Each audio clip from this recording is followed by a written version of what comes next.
Who are you? I'm with He's him. with me. We are traveling at warp speed. How did you manage to beam aboard this ship? Hey, you're the genius. You figure it out. As acting captain of this vessel, I order you to answer the question.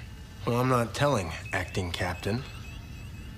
What now, that doesn't frustrate you, does it? My lack of cooperation. That doesn't make you angry. Are you a member of Starfleet? Yes. Can I get a towel? Under penalty of court-martial, I order you to explain to me how you were able to beam aboard this ship while moving at warp. Well, Don't answer him. You will answer me. So are you more of a Star Wars fan, but you take on Star Trek, which is such a big challenge with the fan base it has? How did that happen?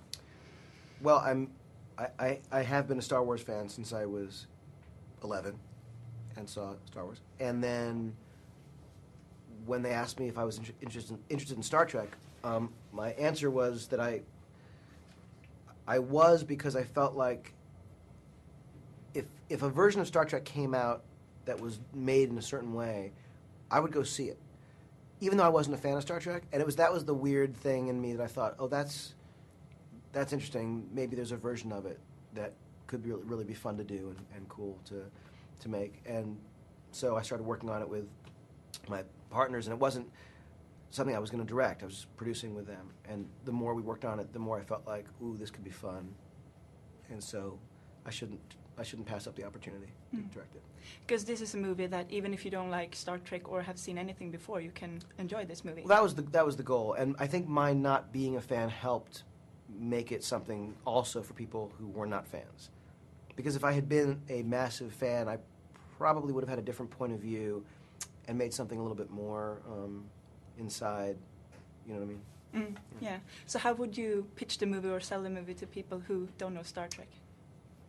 I would say that, you know, it's an action-adventure movie about friendship and loyalty, and it's funny, and it's scary, and it's sexy, and it's surprising, and it's got spectacle, and it's all these things that I'd want to see in a movie.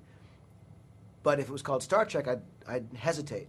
But because the cast is so good, because I think the work that the visual effects company, ILM, did is so unbelievable. There's something about the way the movie works that, for me at least, it overcame that sort of stigma that Star Trek had. You know, it's funny, when I was in London and we were doing press on the movie, and the day I was leaving, there was a review for the movie. It was a 5-star review in one of the newspapers, and I saw it on the newsstand. I was like, oh my God, 5-star. And I bought the newspaper, and I was reading the review, and the guy who sold me the paper was standing there, and I said, you know, are you going to see this? Have you heard about this? And he said, no, I don't like Star Trek. I was like, oh. I was reading, and he said, I've never seen Star Trek. But the idea that he didn't like it before he'd seen it is sort of how I felt. I was like, it's not for me. So the challenge for all of us was make a version of this movie that even people who thought, nah, it's not for me, would sort of be tempted to see. And I'm hoping with the DVD and Blu-ray, for people who've not seen it in the theater, that they'll check it out and they'll realize these are great characters. I love these people. I love the actors, you know, and become fans. And now a sequel is on the way. Can you tell me anything about it?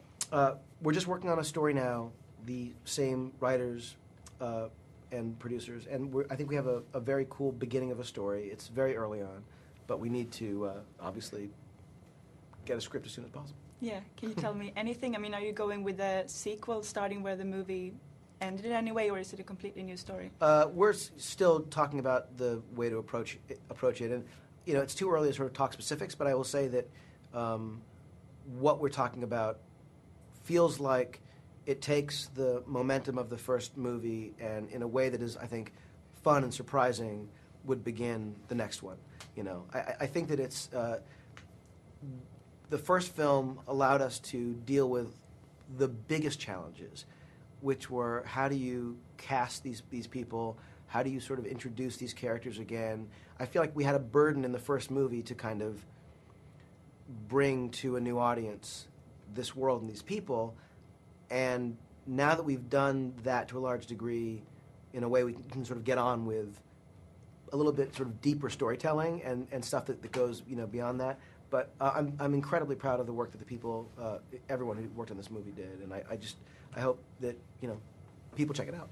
Okay, and I know you like to work with the same actors, same writers a lot, but Chris Pine was sort of a wild card for me, and he worked so well in the film. Oh, well, thanks. He's amazing. I mean, it was a really hard role to cast. We saw tons of people, and Chris came in and just kind of owned it. He had that great combination of being, great looking, really smart, very funny, but he was so kind of confident, he was willing to make himself look foolish.